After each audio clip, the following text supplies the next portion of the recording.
Babalik ang aming paniniwala. Panahon na rin po upang makamit ang pagbabago sa tulong ng bawat isa. Namin pababayaan, hindi ka namin iiwanan. Siya na nga. Mali ba na sundan ko yung mga yapak na mga magulang ko? Mali ba yung ginawa nila para wag tularan? Eh kung tama, hindi ba dapat tularan?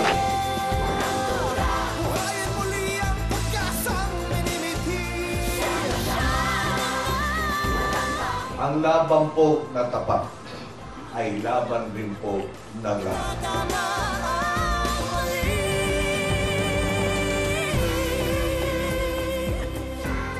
Siya